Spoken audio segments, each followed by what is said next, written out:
Hai everyone, kembali lagi dengan aku Jalena Manik. Di video kali ini aku akan membahas mengenai seorang perempuan yang kedapatan berzina di Alkitab. Menurut hukum Taurat, perempuan ini harus dirajam, harus dihukum mati, tetapi Tuhan Yesus mengampuni perempuan ini. Lalu apakah Tuhan Yesus melanggar hukum Taurat? Nah, di video kali ini aku akan mengupas tuntas bagaimana Tuhan Yesus mengampuni perempuan yang kedapatan berzina ini, tetapi sekaligus juga menegakkan hukum Taurat. So, let's check it out.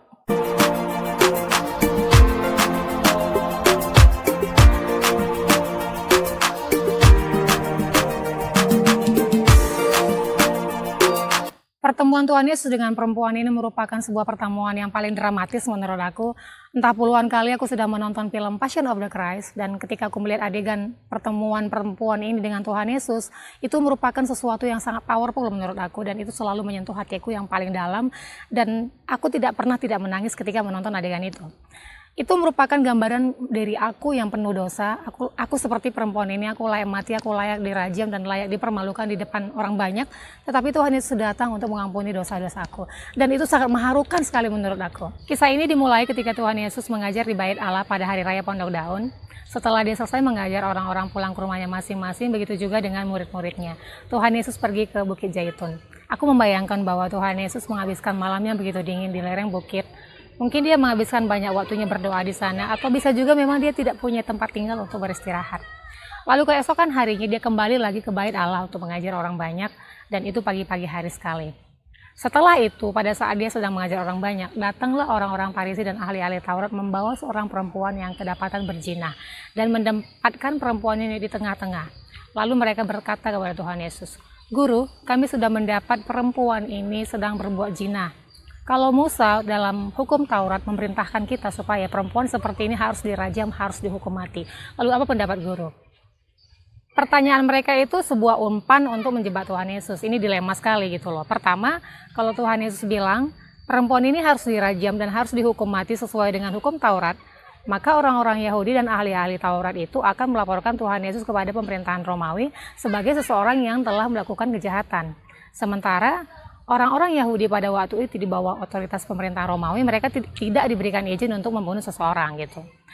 Dan yang kedua, mereka yakin sekali bahwa Tuhan Yesus ini akan membebaskan perempuan yang berbuat zina ini gitu loh. Karena Tuhan Yesus itu memang identik dengan seseorang yang selalu dekat dengan orang-orang berdosa. Dia selalu menghabiskan waktunya dengan orang-orang yang malang, dan dia berteman juga dengan pemungut cukai gitu. Mereka yakin sekali bahwa Tuhan Yesus akan masuk ke perangkap mereka gitu. Jadi memang ini murni adalah konspirasi mereka untuk menjebak Tuhan Yesus.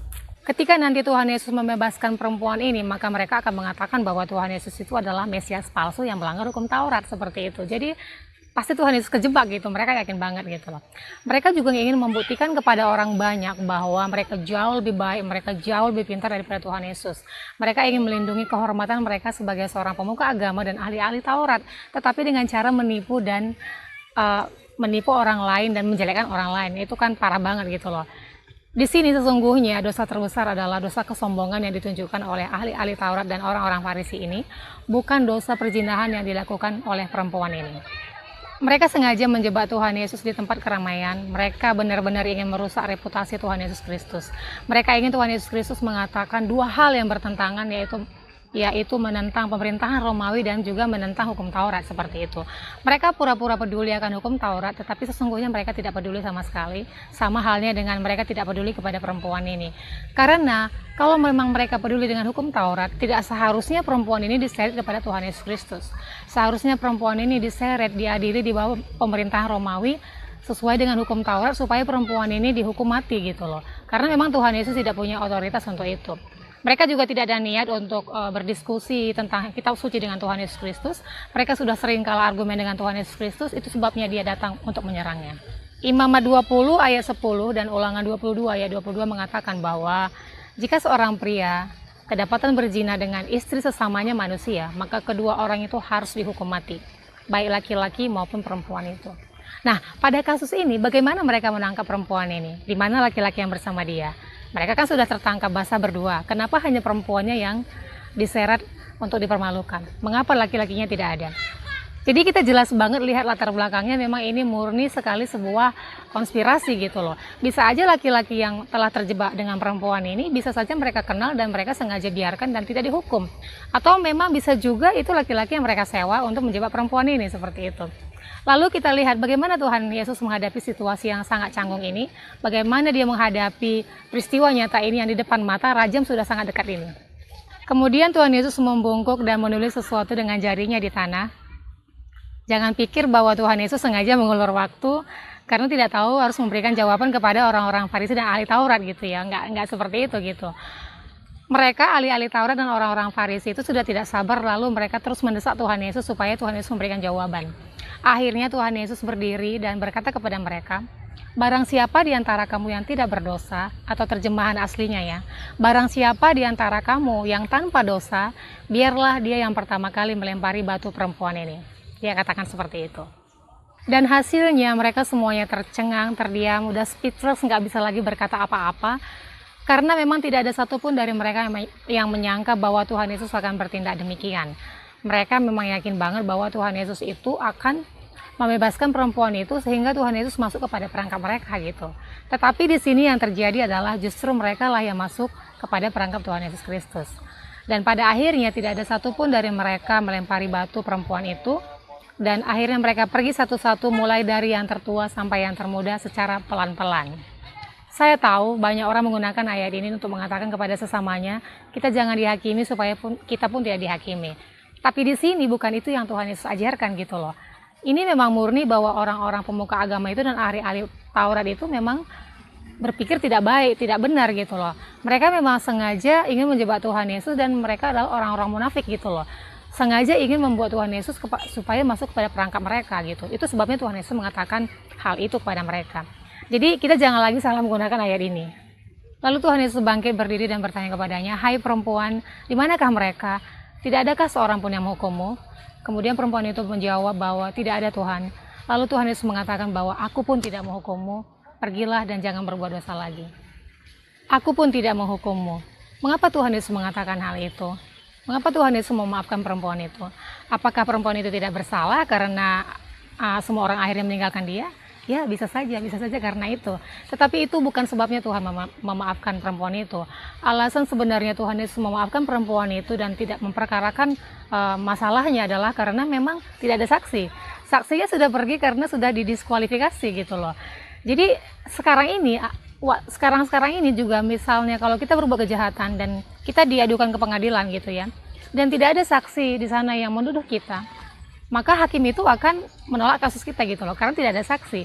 Nah, jadi di kasus ini juga seolah Tuhan mengatakan bahwa memang perempuan ini layak dihukum mati, dia harus dirajam sesuai dengan hukum Taurat.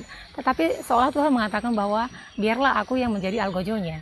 Dan hanya Tuhan Yesus sendirilah memang sebenarnya hanya dia yang layak untuk melempari perempuan ini dengan batu gitu. Karena memang sesungguhnya ya Tuhan Yesus adalah seorang yang tanpa dosa. Hanya Tuhan Yesus Kristus yang layak untuk melempari batu perempuan itu, tetapi dia memilih untuk memaafkannya. Tuhan Yesus menggunakan kesempatan ini untuk menunjukkan kepada kita bahwa betapa besar rahmat pengampunan Tuhan Yesus Kristus buat kita manusia. Dia juga menunjukkan sebuah kebenaran yang luar biasa bahwa belas kasihan dan keadilan bisa terjadi dalam waktu yang bersamaan. Dia menjunjung tinggi hukum Taurat. Dia tidak datang untuk melanggar hukum Taurat, tetapi justru dia datang untuk menggenapinya. Kita harus memperhatikan sama-sama bahwa Tuhan Yesus menjunjung tinggi hukum Taurat, dia menegakkan hukum Taurat, dan juga tidak menganggap sepele akan dosa. Dia mengatakan kepada perempuan itu, jangan berbuat dosa lagi. Itu sebuah ungkapan yang sangat tegas sekali bahwa apa yang dilakukan perempuan itu adalah dosa. Melalui kisah ini banyak juga orang salah kaprah gitu loh. Orang malah menganggap dosa perzinahan itu menjadi dosa yang kecil gitu loh. Sehingga ada beberapa suami yang sudah menjadi suami dari seseorang juga mengatakan bahwa aku cuma selingkuh. Aku tetap menjaga keutuhan rumah tanggaku, lalu masalahnya di mana? Jadi seolah perzinahan itu tuh dianggap hal kecil, hal sepele, dan banyak orang melakukan ini gitu loh. Tapi perzinahan itu adalah dosa dan itu menghancurkan hukum pernikahan. Ketika isu perzinahan itu menyebar di masyarakat, itu merusak masyarakat gitu loh. Karena itu ketika dianggap itu hal yang biasa, perzinahan dianggap hal yang biasa di masyarakat, sebenarnya itu adalah racun untuk masyarakat gitu loh. Perzinahan itu juga merusak sebuah rumah tangga yang harmonis, juga merusak anak-anak yang tidak tahu, yang tidak mengerti akibat dari perzinahan itu gitu. Perzinahan itu juga merusak sesuatu yang Tuhan sukai. Tuhan Yesus tidak mengatakan bahwa jangan berbuat dosa lagi maka aku tidak akan menghukummu. Tidak, Tuhan tidak katakan demikian. Tetapi seperti inilah cara kita hidup gitu loh. Kita katakan kepada sesama kita manusia, sama diri kita sendiri juga, aku jangan berbuat seperti ini, aku jangan berbuat seperti itu, nanti Tuhan marah, nanti Tuhan menghukum aku. Seperti inilah cara kita hidup gitu loh. Tetapi sesungguhnya cara seperti ini membuat kita menjadi pertobatan kita tuh enggak sungguh-sungguh gitu loh. Pertobatan kita tuh dangkal. Tetapi hal-hal seperti ini juga justru malah membuat kita merasa hidup kita jauh lebih baik dari orang lain, hidup kita jauh lebih suci dari orang lain, kita merasa lebih kudus dari orang lain. Jadi itu dangkal banget pertobatan kita gitu loh. Seperti inilah kita selalu hidup gitu. Tuhan memaafkan dan menerima kita, dan kasihnya itulah yang membuat kita berubah. Jadi Tuhan tidak tunggu kita berubah dulu baru kita diterima, tetapi kita diterima terlebih dahulu, dan itu yang membuat kita berubah gitu. Nah, jadi sama dengan halnya dengan kisah perempuan ini. Sebenarnya kisah perempuan yang kedapatan berzina ini adalah gambaran kita semua orang berdosa. Kita membutuhkan pengampunan, dan jangan pernah coba-coba untuk membayarnya dengan usaha kita gitu loh. Itu tidak mungkin. Kita hanya perlu datang kepada Tuhan Yesus yang mampu dan mau untuk membebaskan kita dari hukuman itu. Karena kasihnya sanggup untuk mengampuni kita. Aku membayangkan perempuan ini ketika dia tidur dengan seseorang, kemudian dia tertangkap basah dan dia diseret di tempat yang sangat ramai sekali. Dia sengaja dipermalukan oleh banyak orang. Dia pasti sangat ketakutan dan gemetar banget gitu, karena mengetahui sebentar lagi dia akan mati, dia akan dilempari batu, dan itu pasti sakit banget. Tetapi kemudian ada seseorang yang datang untuk menyelamatkan dia dan menolong dia, mengampuni dia. Bahkan orang-orang itu yang harusnya mendakwa dia pun itu dipecat oleh orang ini, dan seharusnya hanya orang inilah yang layak untuk melempari dia batu, pun orang ini memilih untuk memaafkannya, memilih untuk mengampuni dia. Dialah Tuhan Yesus Kristus, dialah Tuhan kita. Tuhan seperti inilah yang aku sembah. Aku bangga banget, aku terharu, aku merasa terhormat sekali, dan aku merasa menjadi seorang anak yang sangat dikasihi sekali. So, beginilah kisah perempuan yang kedapatan berzina. God bless you all.